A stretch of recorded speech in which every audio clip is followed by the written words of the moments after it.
这是昨天在超市买的1斤鸡胸肉，解冻好了，清洗干净。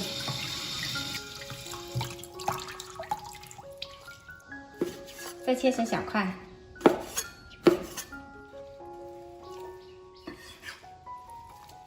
姜切片，葱切成长段。然后我们来腌制一下，一点点盐，1勺胡椒粉，少许生抽，1勺蚝油，1小勺淀粉，少许料酒，再打入1个鸡蛋，搅拌均匀，放到冰箱冷藏腌制3个小时。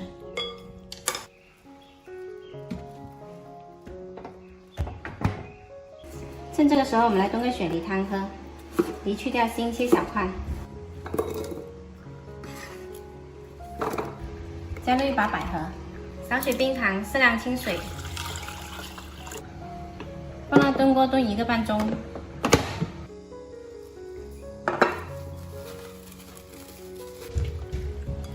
来，过来，你知道这是什么吗？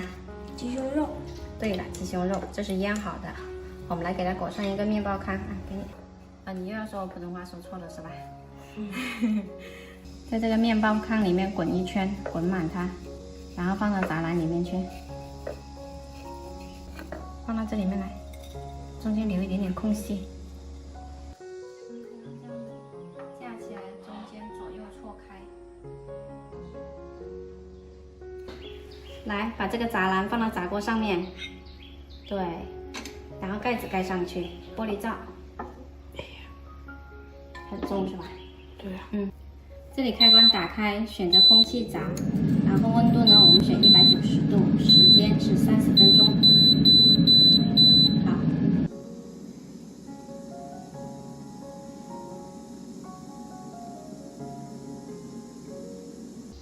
好了，我们的鸡棉花炸好了。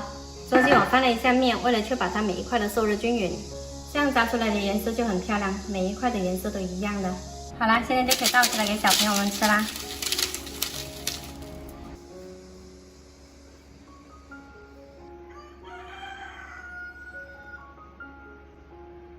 这样炸出来的鸡棉花呢，吃起来外酥里嫩，无油炸制更健康哦。